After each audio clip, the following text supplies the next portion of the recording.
मुझे इनका इतना साहस। यहाँ आ गए, क्यों आए हो यहाँ? आज के युद्ध पर अपनी विजय का उन्माद दिखाने, या फिर क्रिस्टेन की मृत्यु पर उपहास उड़ाने? हाँ,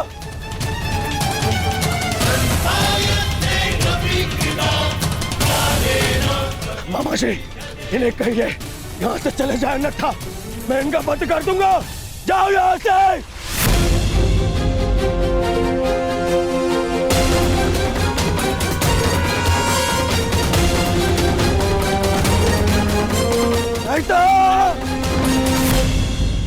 नहीं मित्र,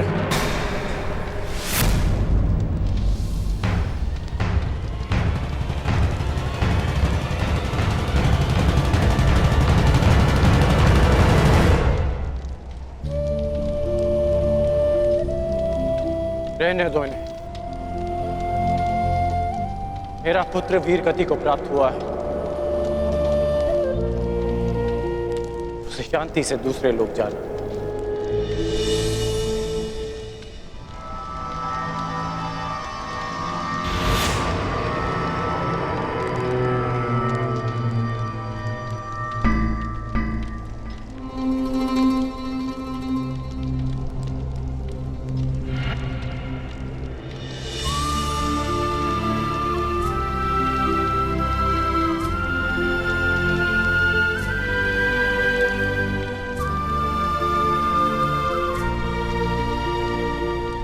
आप सब मेरे पुत्र के अंतिम संस्कार में आए, उसकी वीर गति को सम्मान दिया।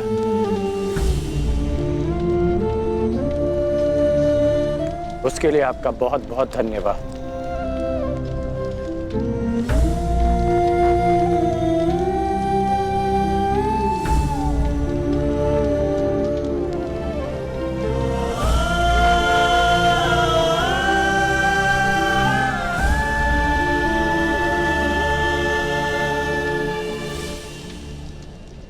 ठहरो अर्जुन,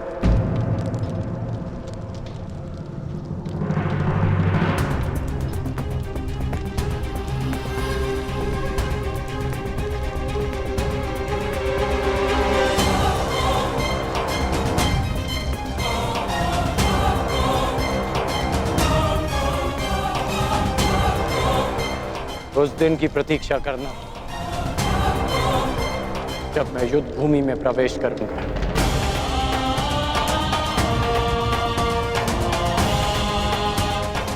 जो भी हुआ, मुझे भी उसका खेद है।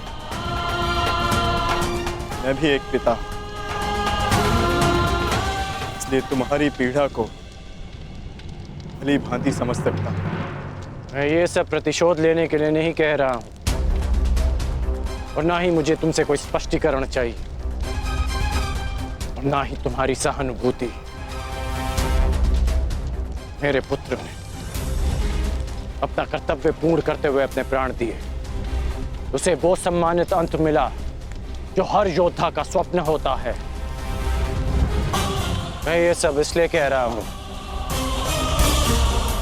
क्योंकि अब उसका अधूरा काम मैं पूर्ण करूंगा। प्रयास करूंगा कि तुम्हें भी सम्मानजनक अंत मिले।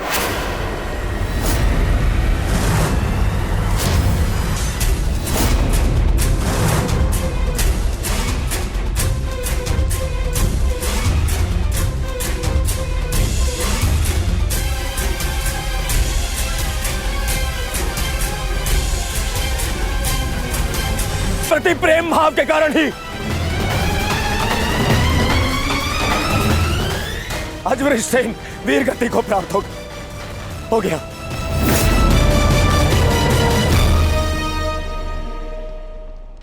इसीलिए मैं हस्तिनापुर का युवराज दुर्योधन आज अभी और इसी क्षण से आपको कौरव सेना के सेनापतित्व से मुक्त करता हूं। जाइए, चले जाइए वापस हस्तिनापुर। और जाकर विश्राम करिए वहां।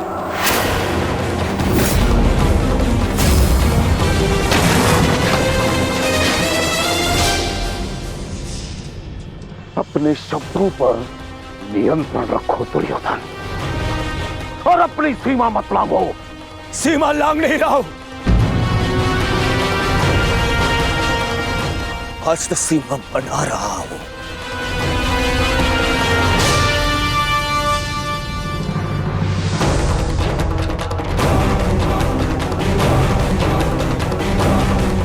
इस समय मैं ऐसे व्यक्ति के सामने खड़ा हूं जो हमसे अधिक हमारे शत्रुओं के पक्ष में है, जिनके मौन रहने के कारण ही मेरे मित्र ने अपना पुत्र और मैंने अपना रक्षक खो दिया। हस्तिनापुर के युवराज की सांसें चलती रहे तो उसने अपनी सांसें खो दी। वृषसेन की मृत्यु का दुख जितना तुम्हें है उतना हमें है, हम सबको है। पर इसका अर्थ ये नहीं कि तुम महामहिम के साथ दुर्व्यवहार करो, जो मैं तुम्हें कदापि करने नहीं दूंगा। बस गुरुदेव, यदि आप भी पितामह के साथ विदा लेना चाहते हैं तो आप भी जा सकते हैं। आपको ससम्मान विदा करेगा यह दुर्योधन।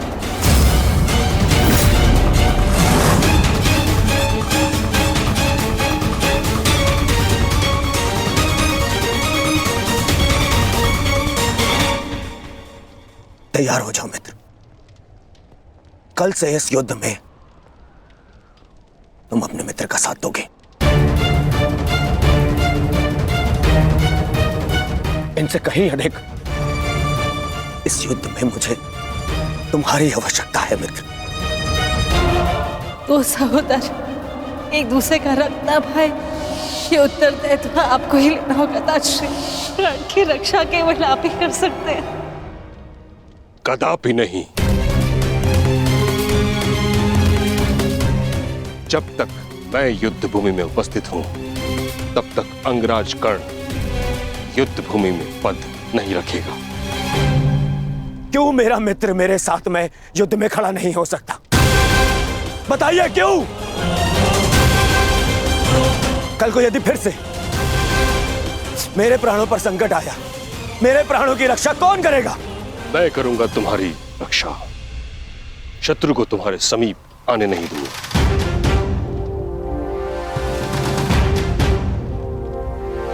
कल सूर्य की पहली किरण के साथ तुम ही नहीं अपितु समस्त पांडव भीष्म पितामह का वह रूप देखेंगे जिसकी किसी ने कल्पना भी नहीं की हो।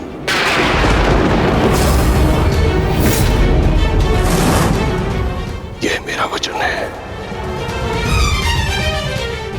अर्जुन हो या युधिष्ठिर, कृष्ण हो या भीम, गंगा पुत्र भीष्म के प्रताप के आगे झुकेंगे। यह मेरा वचन है।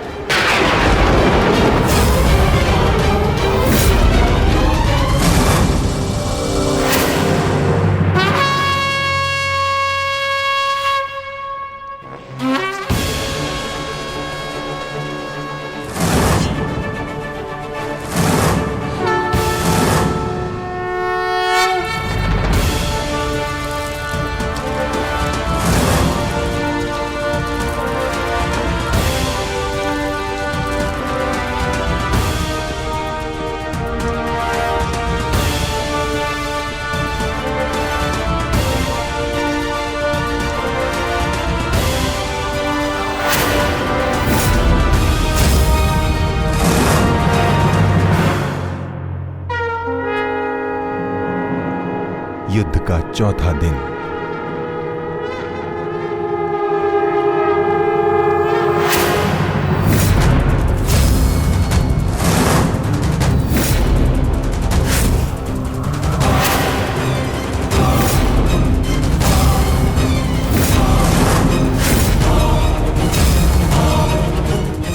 पितामह, देव की रचना कीजिए, मुझे अपने प्राण का विश्वास दिलाइए पितामह। बस दुर्योधन, अन्य कोई व्यू नहीं। चलो सारथी।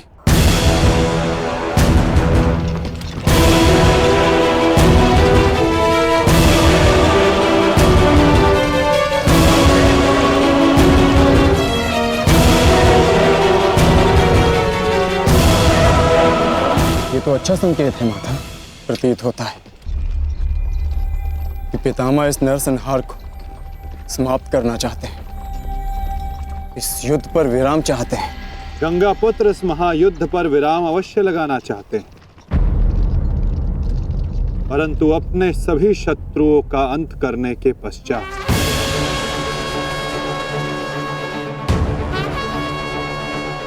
आक्रमण करो पांडु पुत्रों, और यदि सामर्थ्य हो तो जीवित रहो।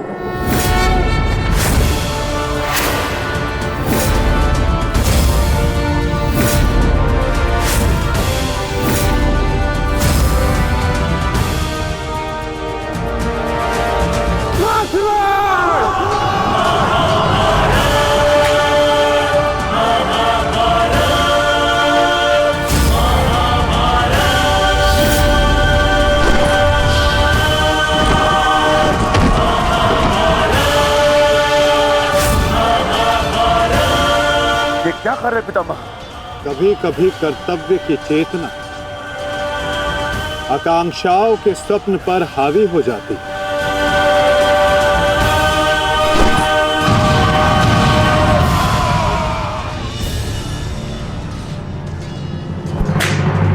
यह मेरी अंतिम चेतावनी है पांडुपुत्रों, और तुम्हारे पास ये अंतिम अवसर है। समर्पण करो, अन्यथा परिणाम के लिए प्रस्तुत रहो।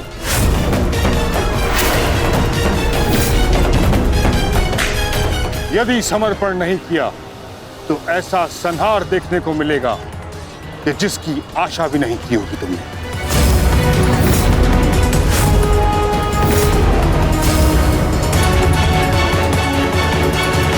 किस बात का समर्पण पितामह?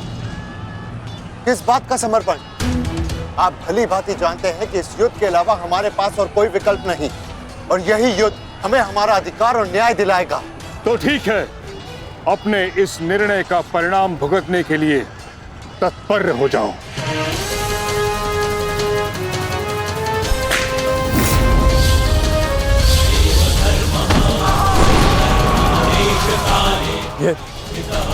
ये पितामह क्या कर रहे हैं? हमारे सैन्य बल का क्रूरता से अंत कर रहे हैं। अर्जुन, तुम्हें पितामह को रोकना होगा, क्योंकि हम सभी में केवल और केवल तुम ही इस पर सक्षम हो।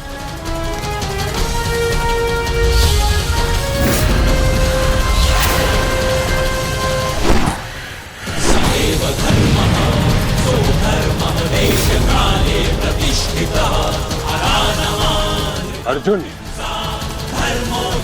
युद्ध करो अथवा समर्पण।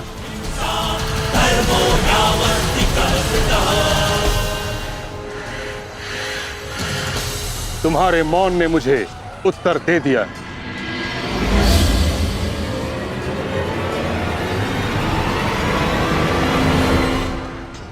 और तुम द्वंद्व करना चाहते हो भी या नहीं?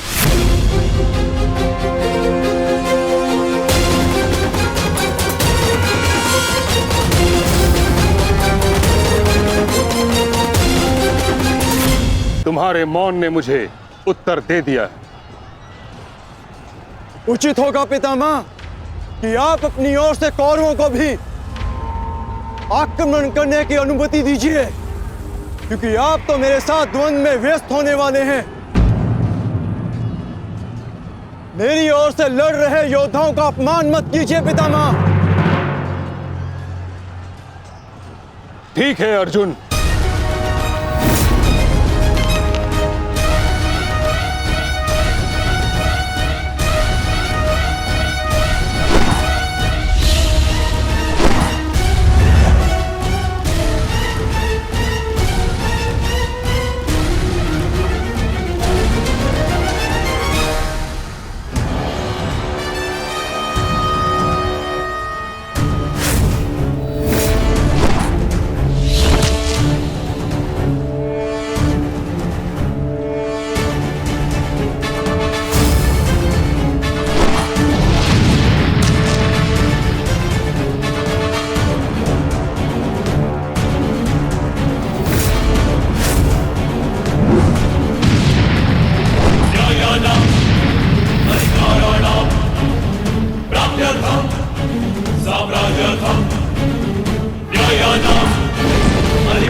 युद्ध का 9वां दिन।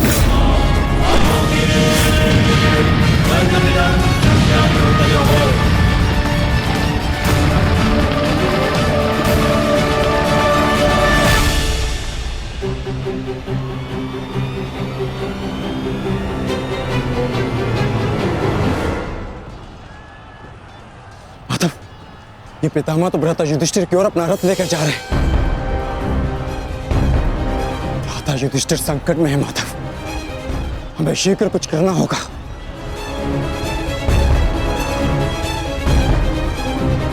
तुम भली भांति जानते हो युधिष्ठिर कि तुम मुझसे द्वंद्व करने में सक्षम नहीं हो।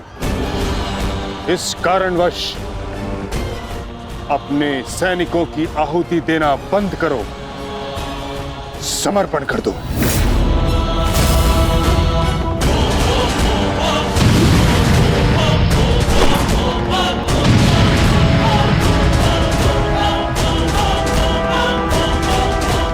अद्भुत पितामह, अद्भुत। गंगा पुत्र अच्छा है, अच्छा है।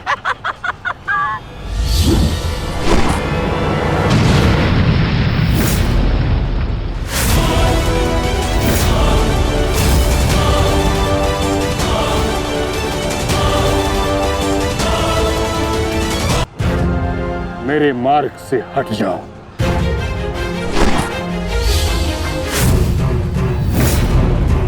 यह मेरी अंतिम चेतावनी है पुत्र, मेरे मार्ग से हट जाओ।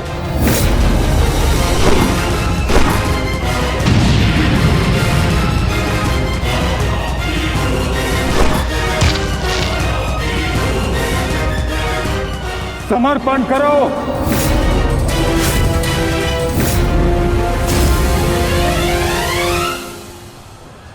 हम कौरवों के समक्ष समर्पण नहीं करेंगे पितामह, चाहे इसके लिए हम सबको अपने प्राण क्यों ना खोने पड़े।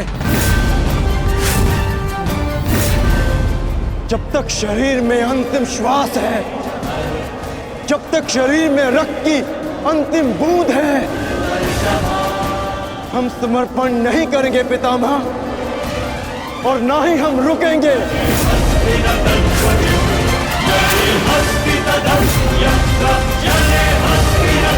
ठीक है अर्जुन, यदि तुम्हारा निर्णय यही है तो मेरा उत्तर भी जान लो।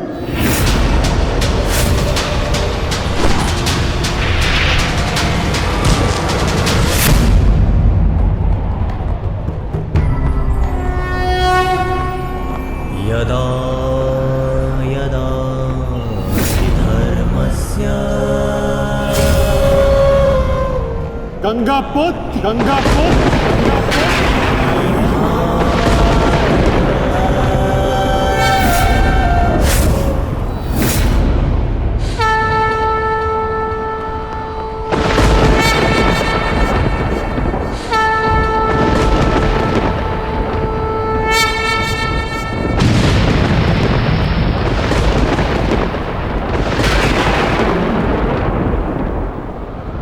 मेरे शस्त्र ना उठाने के दिए गए वचन को मेरी दुर्बलता मत समझना।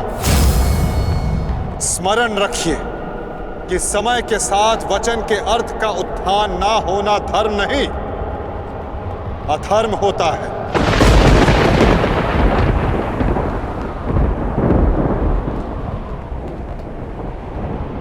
मैं केवल अपने कर्तव्य का पालन कर रहा हूं वासुदेव, और ऐसा करने से मुझे कोई नहीं रोक सकता। कोई भी नहीं।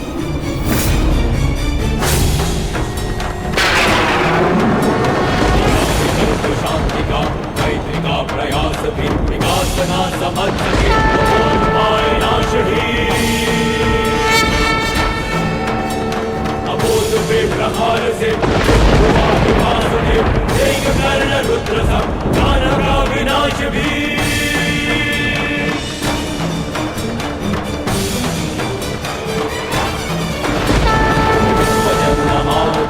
युद्ध भाषा उसे मिलेगा युद्ध भी, दंड भी, प्रहार भी। तब कटेगा पाप का नाश होगा नीच का, दमन करेंगे वासुदेव उसका अहंकार भी। चक्र के प्रहार से अग्नि कृष्ण की करेगी पाप का जलन।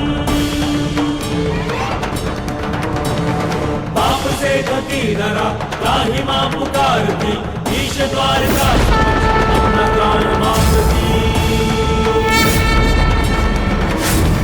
सुंदरा गुरेंगे त्राण रच के एक नौ विधान, भूमिशाई करके पावन को करेगी आरती।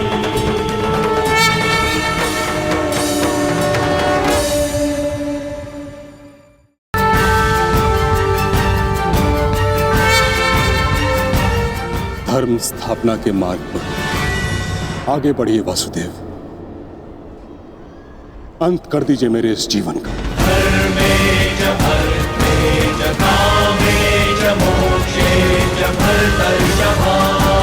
मैं स्वयं को आपको समर्पित करता हूं।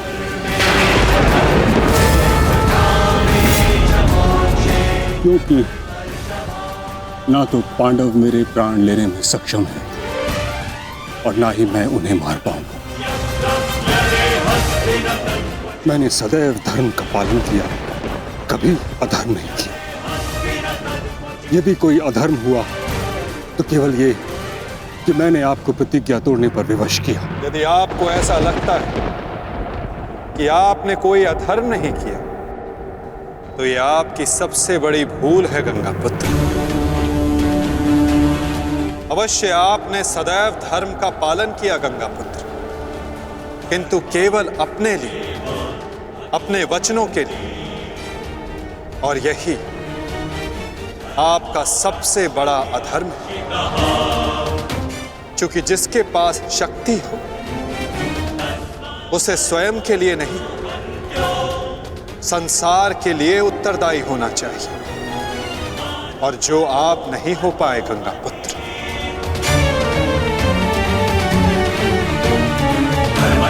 और आपका तथाकथित धर्म ही आपका अज्ञान, आपका सबसे बड़ा शत्रु और अधर्म बन गया। किंतु वासुदेव, मैंने तो सदैव वही किया जो मेरी अंतरात्मा ने कहा। तो क्या इस धर्म युद्ध में अधर्म के पक्ष से लड़ने की अनुमति भी आपको आपकी अंतरात्मा ने दी गंगा पुत्र? भरी सभा में द्यूत में होते छल को देख मौन रहने की अनुमति क्या आपको आपकी अंतरात्मा ने दी थी गंगा पुत्र? कुल वधू का वस्त्र हरण होते समय शस्त्र उठाने के लिए क्या आपको आपकी अंतरात्मा ने रोका था गंगा पुत्र? हस्तिनापुर की सुरक्षा के लिए आपने इतिहास की सबसे भीषण प्रतिज्ञा ली गंगा पुत्र, परंतु आप हस्तिनापुर का अर्थ ही अनुचित समझ बैठे। आपने सिंहासन को हस्तिनापुर समझ लिया। और देखिए, उसी भूल का, उसी अधर्म का परिणाम है ये महाविनाश गंगा पुत्र। आपने हस्तिनापुर के सिंहासन का त्याग नहीं, आपने संसार के प्रति अपने कर्तव्यों का त्याग किया था गंगा पुत्र। और यही आपका सबसे बड़ा अधर्म था।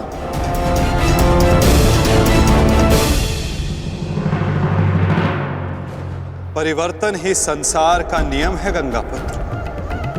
और संसार के कल्याण और उत्थान के लिए ऋतुएं भी स्वयं को परिवर्तित करती हैं। परंतु आपने परिवर्तन को नहीं स्वीकारा। जो स्थिर हो जाए वो मनुष्य नहीं, पाषाण है। और जो अपने विचार को कभी बदले नहीं, वो मानवता का शमशान है गंगा पुत्र।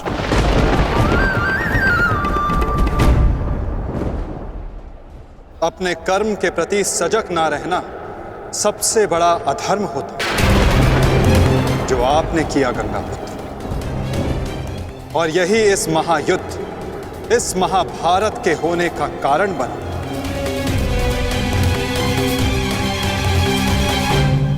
प्रभु, मेरा मार्गदर्शन कीजिए। आपका कर्तव्य यह है गंगापुत्र कि आप अपने शस्त्र को त्याग कर अपने जीवन का बलिदान देकर इस अधर्म को रोकें।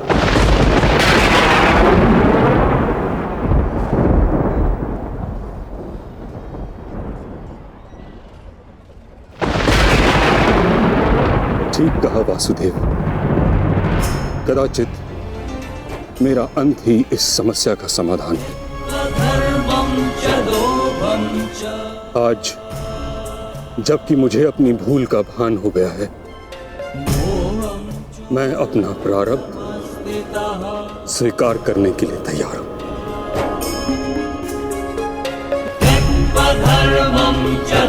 चक्र का संधान कीजिए वासुदेव,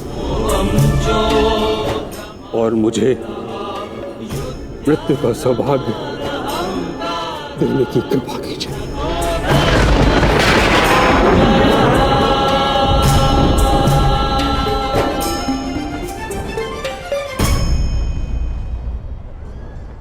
ठीक है, यदि आपकी इच्छा ये मृत्यु पाने की है तो मैं अपनी प्रतिज्ञा को तोड़कर तुम्हें मुक्त करता हूं गंगापुत्र।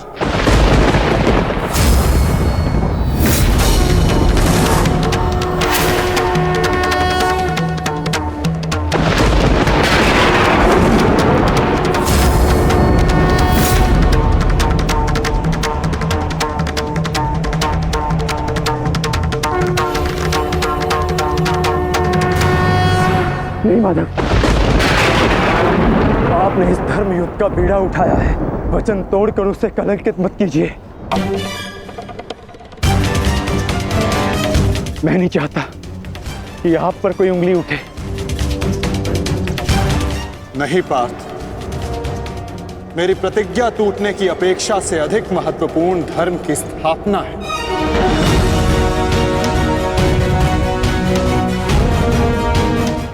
नहीं माता, नहीं। आपने ही भारभृग को वीर गति दी है माधव, ताकि इस युद्ध से जुड़ी प्रतिज्ञाएं, वचन और प्रारब्ध भंग ना हो सके। तो क्या आप स्वयं इसे तोड़ देंगे?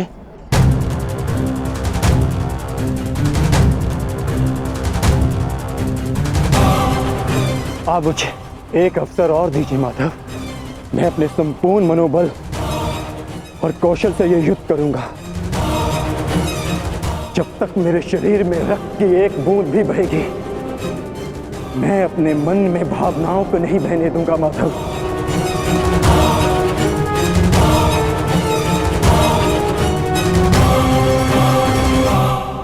मैं पितामह का अंत करूंगा, अंत करूंगा, अंत करूंगा, अंत करूंगा।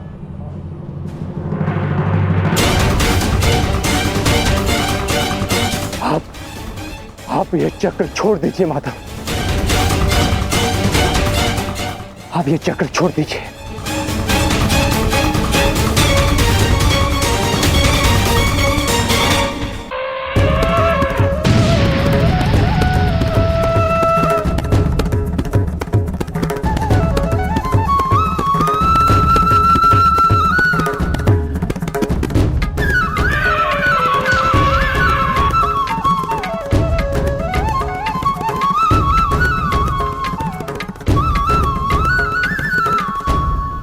उठो पार्थ।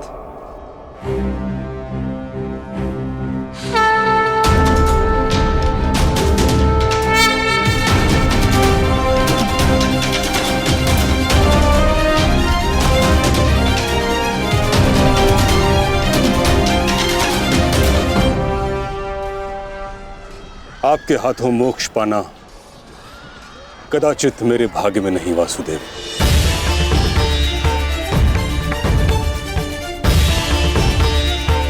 नहीं गंगापुत्र, आपका वध करना मेरा प्रारब्ध ही नहीं था, अर्जुन का प्रारब्ध है। और मैंने ये चक्र संधान केवल इसलिए किया ताकि मैं अर्जुन को दिखा सकूं कि आपका भी वध करना असंभव नहीं।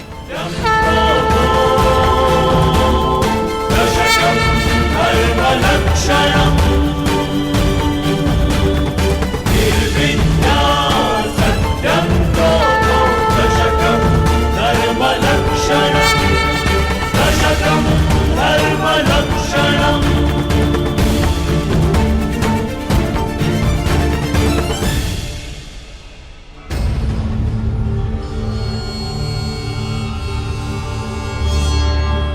आओ पार्थ।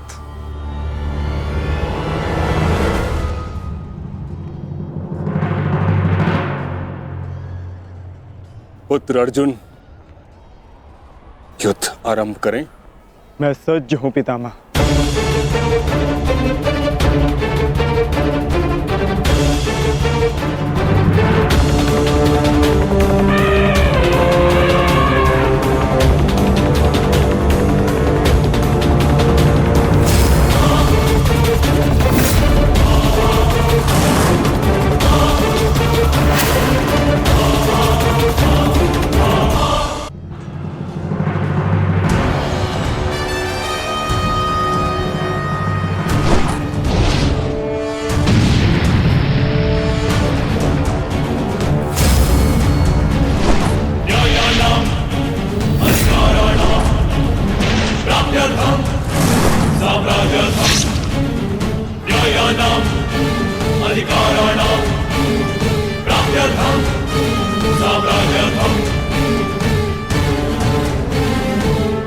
अद्भुत पुत्र अर्जुन, कर्म पथ पर तुम्हें भावनाओं से ऊपर उठते हुए देख प्रसन्नता हुई।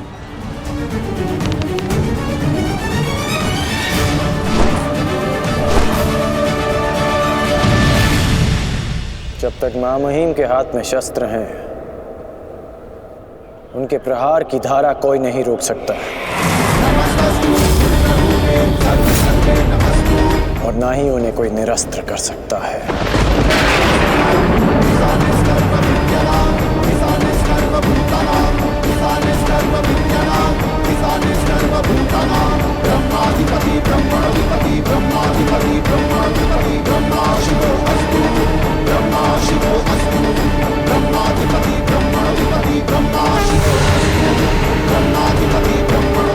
तुम्हारी तपस्या सफल हो गई बालिका।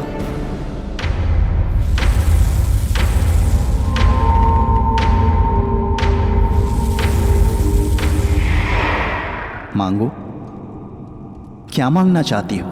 गंगा पुत्र भीष्म का नाश।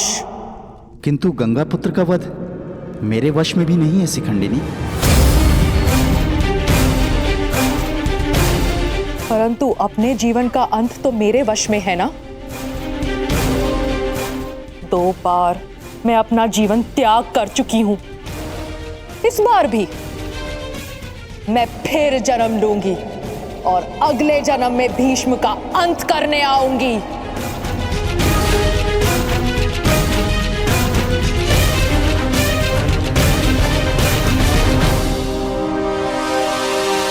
रुको बालिका, तुमने इतनी कठोर तपस्या की है, हमें बताओ तुम्हारी समस्या क्या है?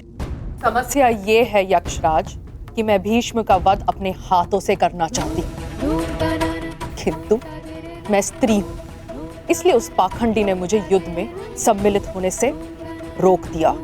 मैं तुम्हें भीष्म की मृत्यु का वरदान तो नहीं दे सकता, किंतु कुछ ऐसा अवश्य कर सकता हूं जिससे तुम अपना लक्ष्य पा सको, किंतु एक बंधन रहेगा।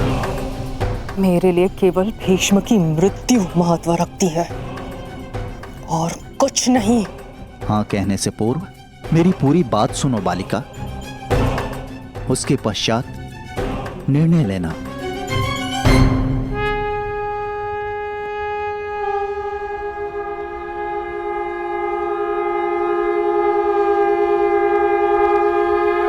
पुत्र अर्जुन, आज तुम कुशलता पूर्वक लड़े, परंतु मेरे वध के लिए यह पर्याप्त नहीं।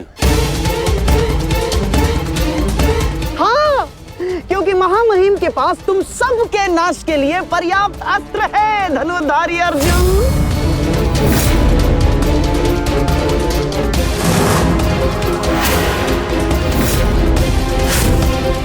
शीघ्र तुम सब इस संसार का त्याग करोगे। और आप वासुदेव, आप तो इन सब के मार्गदर्शक है ना, तो बताइए आपके पास महामहिम के कौशल का कोई तोड़ है?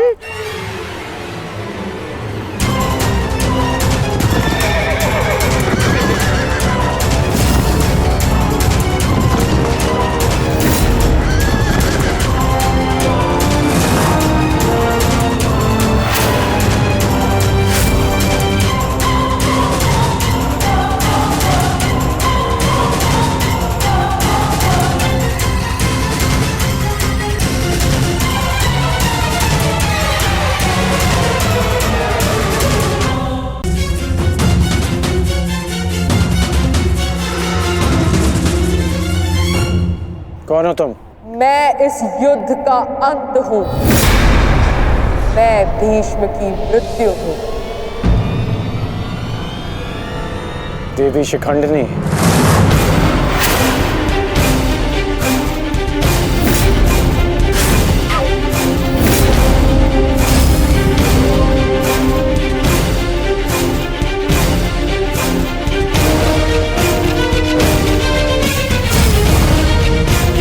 देवी नहीं देव, स्त्री नहीं पुरुष, शिखंडिनी नहीं।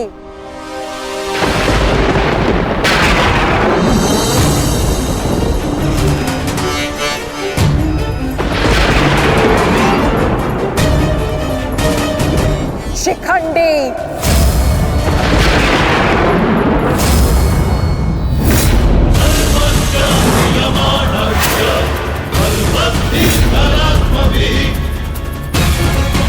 ये मैं हूँ और कल मेरे उस वचन की पूर्ति होगी जो मैंने पांचाल युद्ध में तुम्हें दिया था अंगराज। एक दिन ऐसा आएगा अंगराज जब भीष्म मेरे सामने खड़ा होगा और वहां ना तुम उसकी रक्षा कर सकोगे ना तुम्हारा ब्रह्मास्त्र।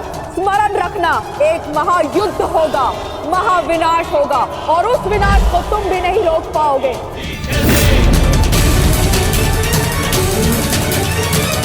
बधाई हो, कल से तुम इस युद्ध में प्रवेश करोगे। कल कुरुक्षेत्र एक योद्धा को विदा करेगा और दूसरे योद्धा का स्वागत।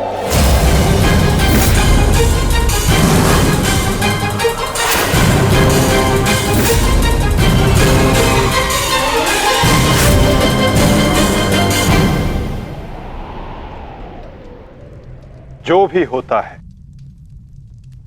केवल समय के अनुसार होता है और उचित समय आने को है। हमें केवल धैर्य रखना है जब तक उचित समय नहीं आ जाता। शिखंडिनी कुरुक्षेत्र पहुंच चुकी है।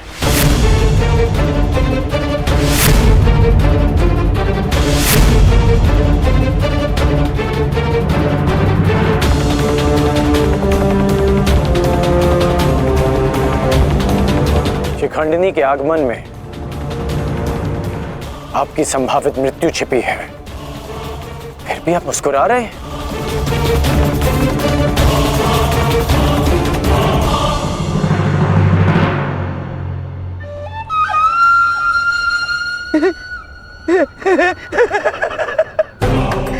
अब समझ आया महामहिम कि आप मुस्कुरा क्यों रहे हैं। युद्ध के नियमानुसार शिखंडिनी युद्ध में भाग ले ही नहीं सकती क्योंकि वो एक स्त्री है। नहीं,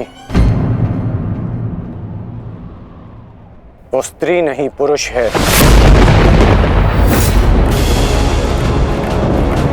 शिखंडिनी नहीं शिखंडी है। वो स्त्री से पुरुष में परिवर्तित हो चुकी है और कल वो युद्ध में प्रस्तुत होगा और उसका एक ही उद्देश्य है, मां महिम का वध।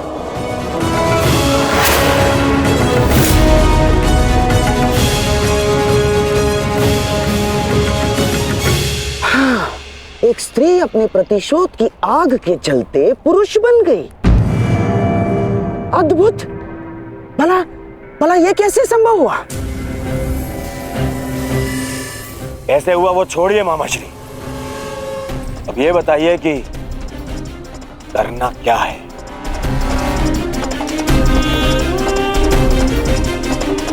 चिंता ना करो मेरे होने वाले सम्राट। तुम्हारा ये मामा इसका भी कोई ना कोई उपाय अवश्य ढूंढ लेगा।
नहीं पांचाली, समय बदल गया है। तुम्हारे समक्ष शिखंडनी नहीं, शिखंडी है। एक पुरुष, एक पुरुष, एक पुरुष।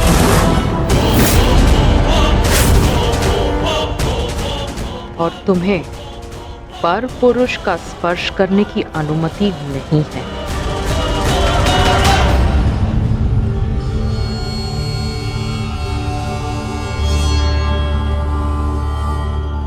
जब हमें सबसे अधिक आपकी आवश्यकता है, आप हमारे समक्ष प्रस्तुत हैं। इसके लिए आपका धन्यवाद। मैं यहाँ अपने आवश्यकता और अपने उद्देश्य के लिए आया हूँ। आवश्यकता मुझे आप सबकी पड़ेगी, क्योंकि भीष्म का अंत निश्चित है।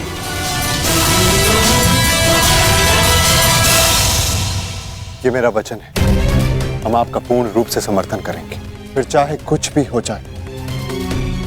युद्ध भूमि में हम आपके साथ खड़े रहेंगे और अंत तक युद्ध करेंगे। हमें ये कार्य कल ही संपन्न करना होगा, क्योंकि मेरे पास मेरे जीवन का लक्ष्य पूर्ण करने के लिए केवल एक ही दिन है।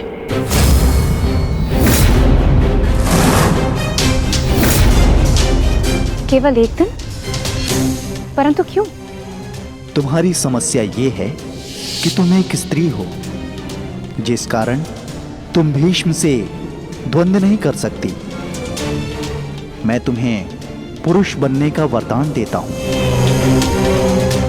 ताकि तुम भीष्म को परास्त कर सको। किंतु स्मरण रहे कि ये वरदान केवल 8 प्रहर अर्थात एक दिन के लिए रहेगा। हमारे शत्रुओं को इसका भान नहीं होना चाहिए कि शिखंडिनी केवल एक दिन के लिए पुरुष है।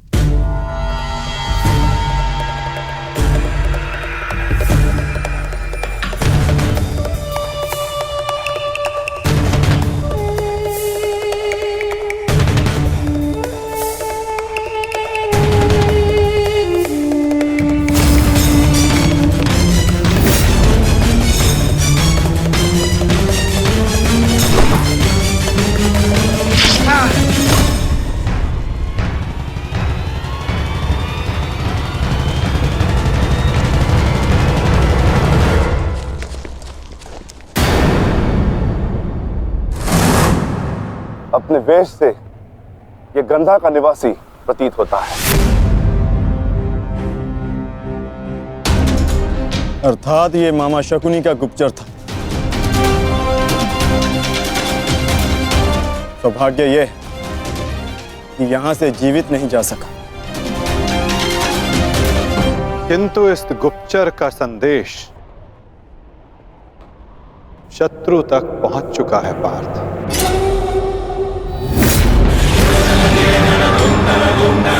केवल 8 प्रहर, केवल 8। उसके पश्चात ना उस शिखंडी का कोई अस्तित्व रहेगा और ना ही भीष्म पितामह कोई संकट होगा।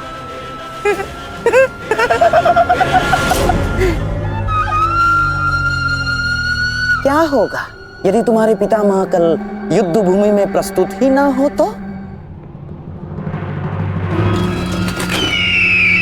उत्तम विचार मामाश्री। मैं एक योद्धा हूं और मृत्यु के भय से छुपूंगा नहीं। या तो वीर गति को प्राप्त हो जाऊंगा या फिर विजय प्राप्त करूंगा। 8 प्रहर तो क्या, 8 क्षण के लिए भी मैं युद्ध से विमुख नहीं रहूंगा। क्षमा कीजिएगा महामहिम, परंतु वीर होने में और मूर्ख होने में अंतर होता है। जानबूझकर मृत्यु के मुख में जाना क्या उचित है? एक महान योद्धा की भांति आप गौरव और सम्मान की मृत्यु चाहते हैं, परंतु अपनी सेना के प्रति आपके उत्तरदायित्व का क्या? आप भली भांति जानते हैं कि सेना आप पर पूरी तरह निर्भर है, फिर भी महामहिम।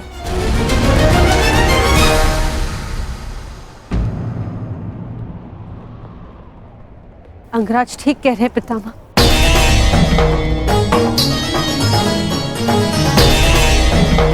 आपके और हस्तिनापुर के हित में यही श्रेष्ठ होगा। कल आप युद्ध में सम्मिलित ना हो।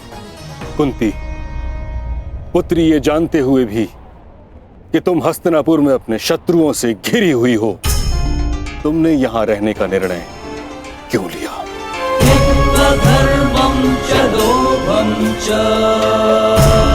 क्योंकि हम सब कर्तव्यबद्ध हैं। मैं भी अपने कर्तव्य का पालन कर रहा हूं। यह मेरा अंतिम निर्णय है और मुझे ऐसा करने से कोई नहीं रोक सकता।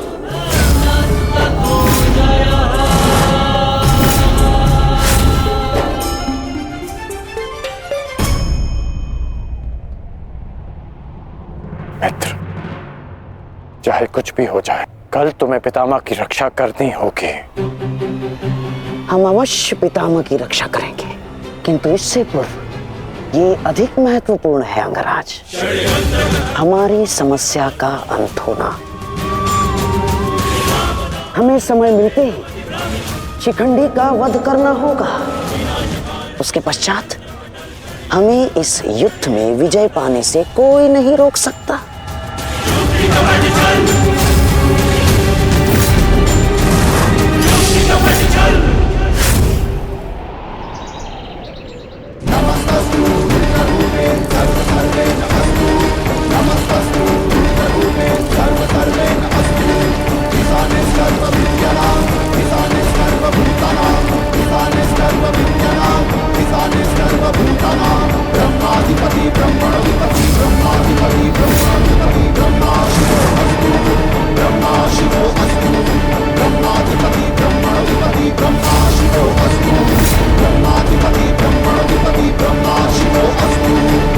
महामहिम, गंगापुत्र,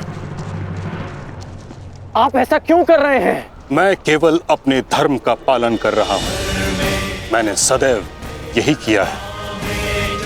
युद्ध भूमि में पूर्ण सहयोग दूंगा और यदि इस युद्ध भूमि में मेरा अंत हो गया तो मुझे इस बात का गर्व होगा कि एक योद्धा का अंत रणभूमि में होगा। मैं आपसे विनती करता हूं, रुक जाइए। ऐसा मत कीजिए महामहिम, आप इसका परिणाम जानते हैं।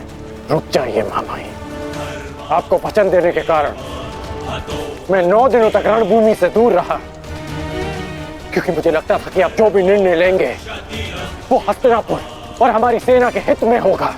विश्वास था कि आपके होते हुए हम ये युद्ध नहीं हार सकते, फिर क्यों आप ऐसा कर रहे हैं? एक कौरव भरे अंत के लिए आप पूरी कौरव सेना का संहार नहीं कर सकते। क्या इसलिए आपने सूत पुत्र को युद्ध भूमि से दूर रखा?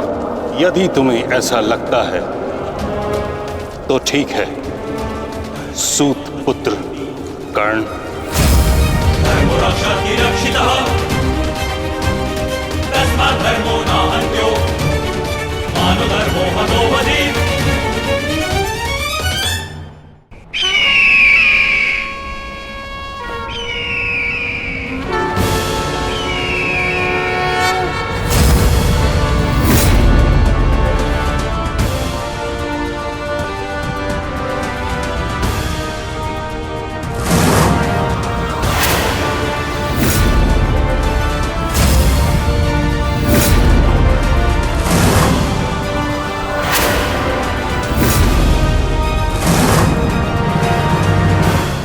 दुर्योधन, स्मरण रहे, आज हमारा केवल एक ही उद्देश्य है, महामहिम की रक्षा, और उसके लिए आवश्यक है शिखंडी का अंत।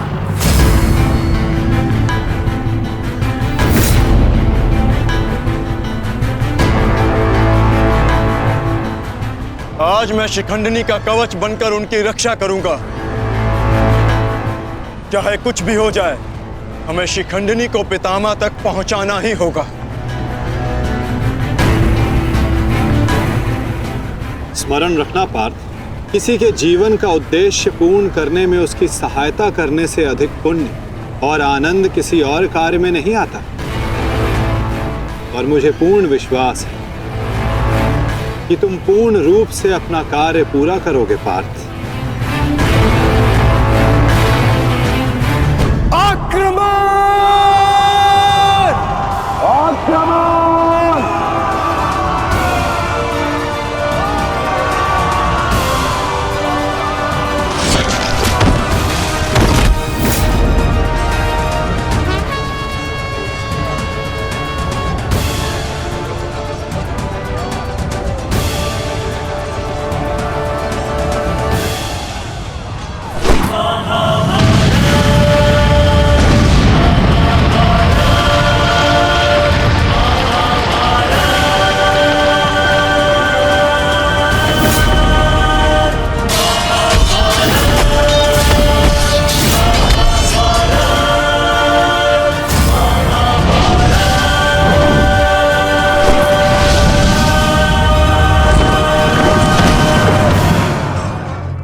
एक सूत पुत्र मेरी ओर से युद्ध में भाग नहीं लेगा। भले ही कर्ण अंगराज है, परंतु यह बात भी सत्य है कि इसका जन्म एक सूत के घर हुआ है।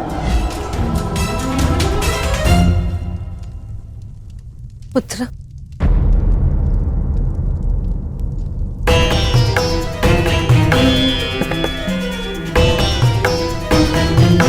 तुम यहाँ अंदर क्यों बैठे हो? क्योंकि अभी भी मैं महामहिम के आदेश का पालन कर रहा हूँ। एक सूत पुत्र होने का मूल्य चुका रहा हूँ।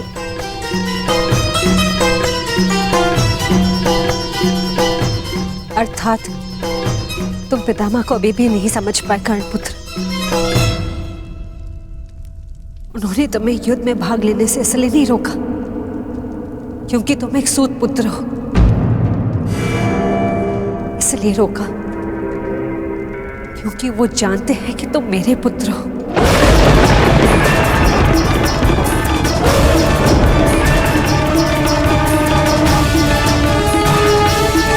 एक भाई एक दूसरे से द्वंद्व ना करें, एक दूसरे का रक्त ना बहे, इसलिए उन्होंने तुम्हें यही रहने का आदेश दिया।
परंतु युद्ध कौशल का स्वरूप नहीं बदला तुम्हारा।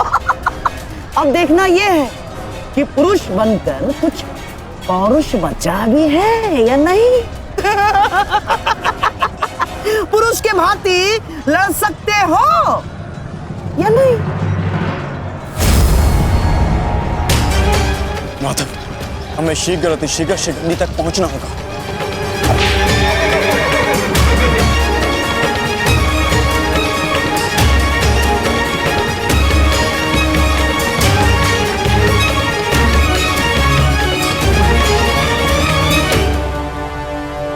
इस समय युद्ध भूमि में क्या हो रहा है संजय? क्या शिखंडी ताक्षी तक पहुंच गया है? नहीं महाराज, वो अभी तक कौरव महारथियों के मध्य में फंसा हुआ है।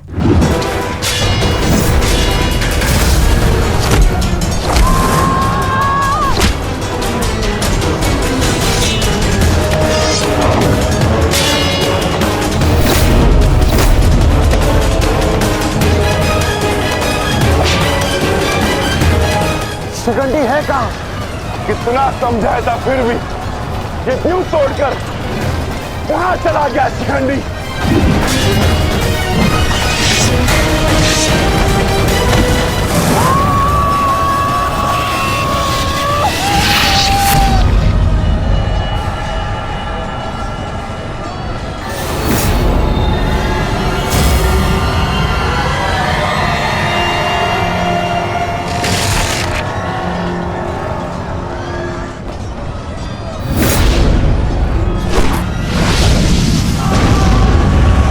हमें शीघ्र अतिशीघ्र पितामह तक पहुंचना होगा।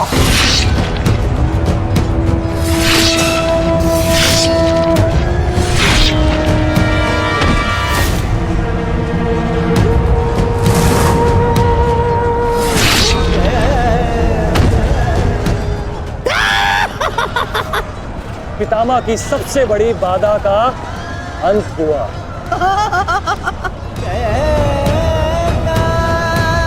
शिखंडी, अब तुम अपना उद्देश्य अगले जन्म में पूर्ण करना।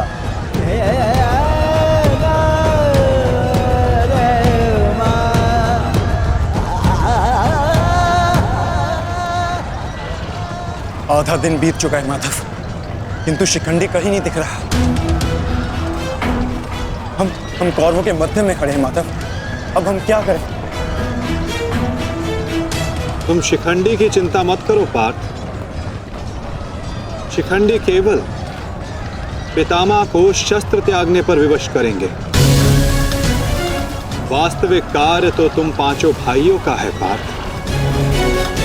तुम में से केवल एक का प्रहार गंगा पुत्र को पराजित करने के लिए पर्याप्त नहीं है पार्थ। केवल तुम पांचों के सम्मिलित प्रहार से गंगा पुत्र को पराजित किया जा सकता है।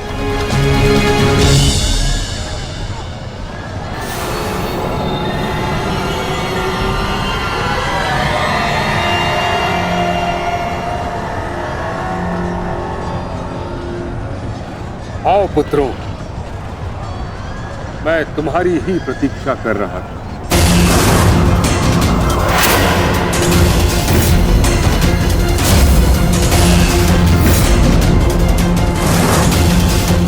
मेरा सम्मान करते हो, परंतु शत्रु पर प्रहार करना तुम्हारा कर्तव्य है, ये मत भूलना। मैं तुम सबको द्वंद्व की चुनौती देता हूं।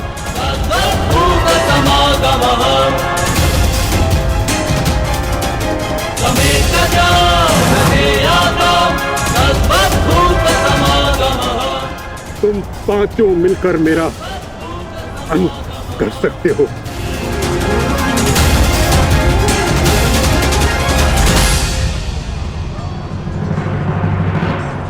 उठाओ अपने शस्त्र पुत्रों और प्रहार करो।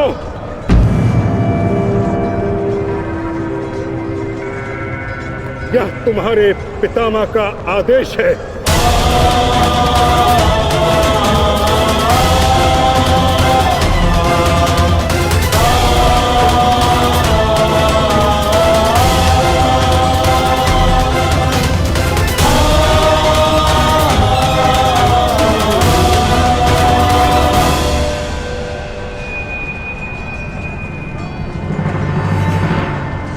प्रहार करो, प्रहार करो।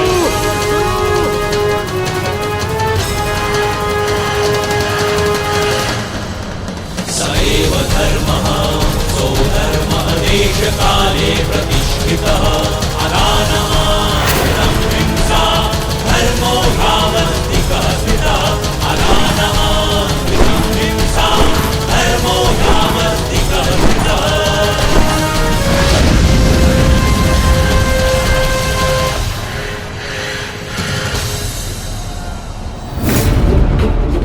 तुमने मेरे साथ अन्याय किया है भीष्म। मैं नया जन्म लेके आऊंगी भीष्म, तुमसे प्रतिशोध पूर्ण करने।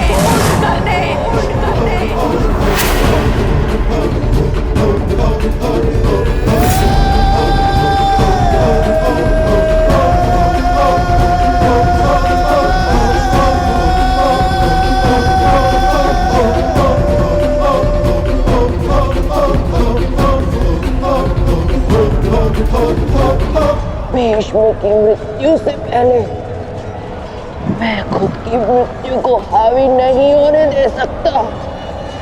अपने जीवन का उद्देश्य पूर्ण करे बिना मैं इस दुनिया से नहीं जा सकता। भीष्म का अंत निश्चित है।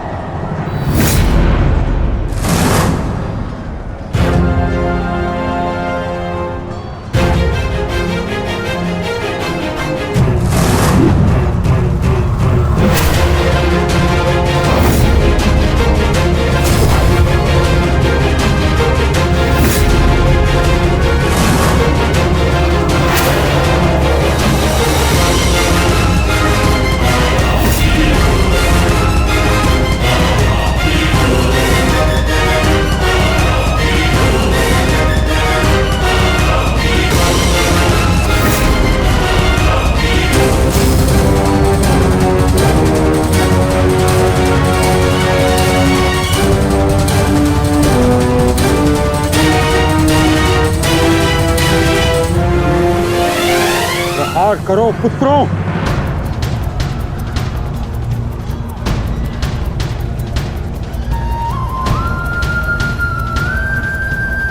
भीम पुत्र, मेरे साथ द्वंद्व करो।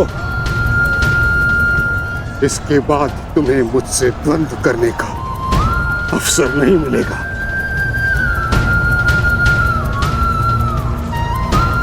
स्वयं को महायोद्धा सिद्ध करो। मैं उन पे प्रहार कैसे कर सकता हूँ जिन्होंने सदैव मुझे सीख दी है? नहीं पितामह, ऐसा कदापि नहीं कर सकता। आज मैं ही तुम्हें धर्म के लिए मुझ पर प्रहार करने की अनुमति देता हूं।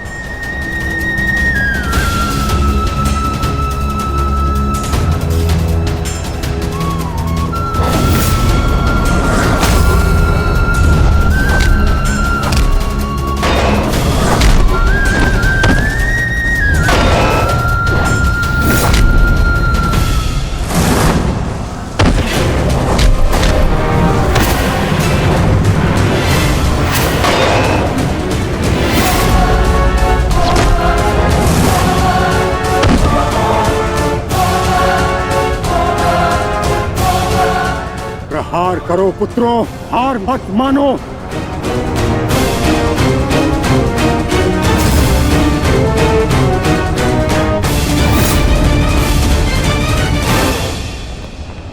पुत्र अर्जुन, अपना गांडीव उठाओ, प्रहार करो।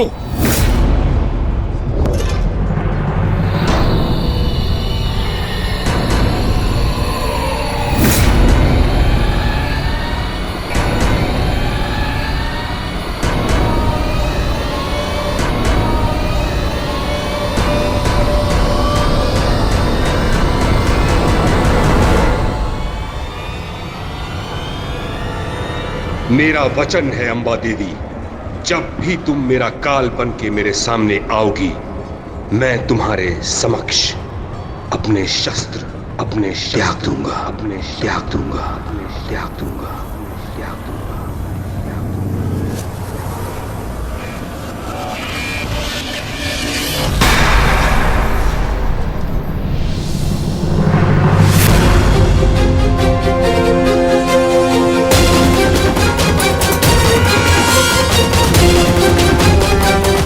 नहीं पितामह, आप ऐसा नहीं कर सकते।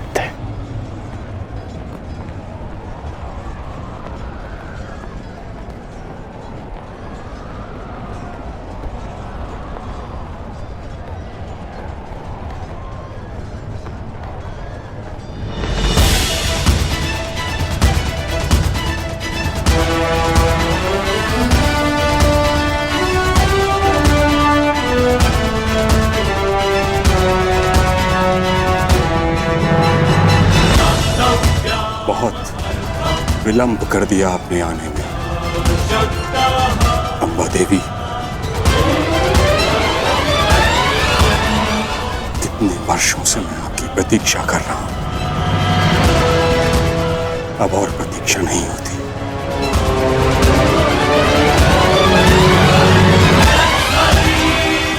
मुक्त कर दीजिए मुझे इस जीवन से।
नहीं पुत्रों, मेरे लिए व्यर्थ चिंतन मत करो, अपना उद्देश्य पूर्ण करो।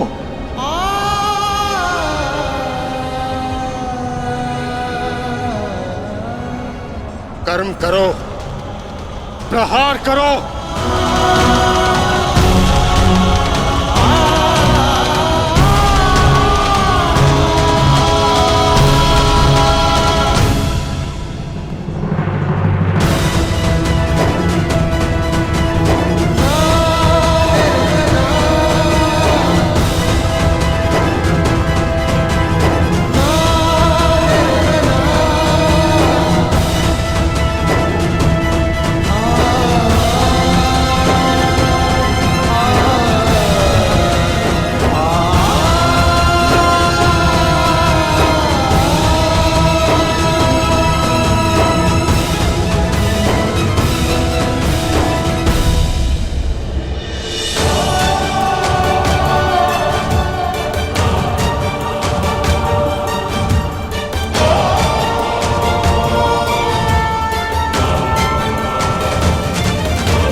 यही तुम्हारा अंतिम अवसर है पार्थ। पितामह को इस पीड़ा से मुक्त करो पार्थ।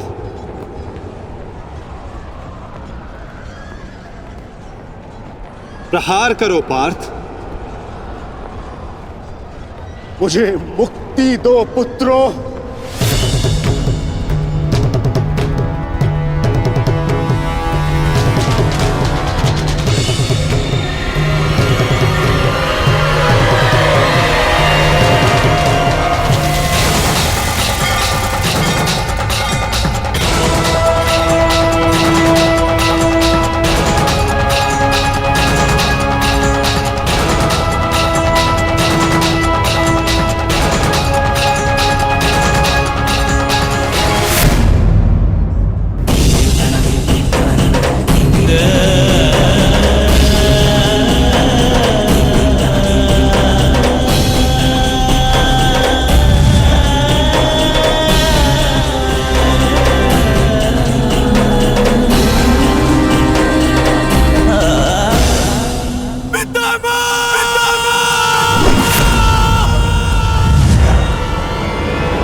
यही तुम्हारा अंतिम अवसर है पार्थ। अपना अंतिम प्रहार करो। पितामह को इस पीड़ा से मुक्त करो पार्थ। प्रहार करो पार्थ। मुझे मुक्ति दो पुत्रों।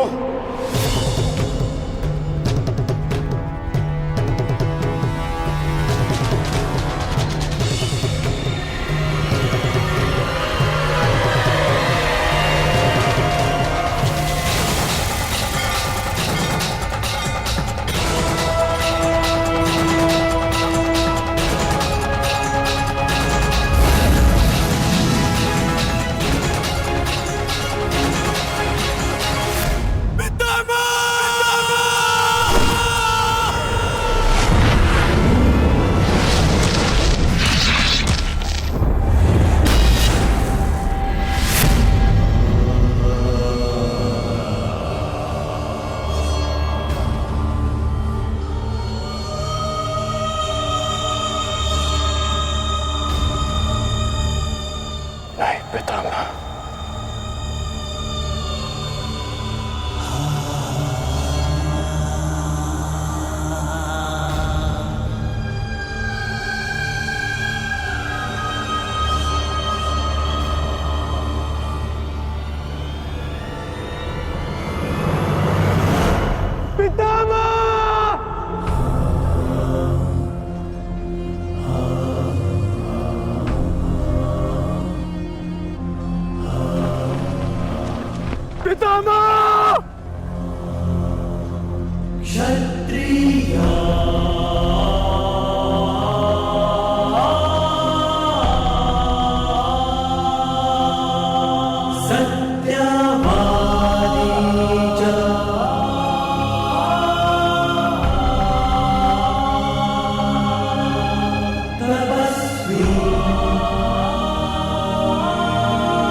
पुत्र, एक योद्धा के घाव से निकला रक्त उसको शोभा देता,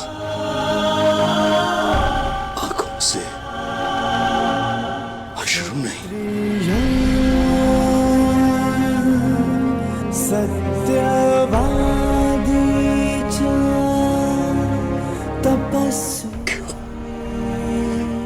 क्यों एक योद्धा का ऐसा प्रारब्ध होता है पितामह? क्षत्रिय अपनी कोमल गोद की शैया में सुलाया और आज उन्हीं पितामह को मैंने शरशैया पर लेटा दिया।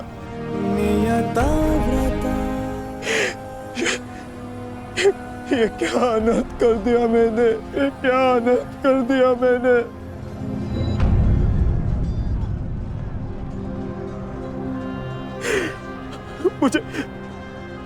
मुझे क्षमा कर दीजिए पितामह, मुझे क्षमा कर दीजिए। कर्तव्य पूर्ण करने पर आंखों में गर्व होना चाहिए पुत्र, होठों पर क्षमा नहीं। तुम सब भावनाओं के बंधन को तोड़ते हुए एक योद्धा का कर्तव्य पूर्ण किया है, और इसके लिए मुझे तुम पर गर्व है पुत्र।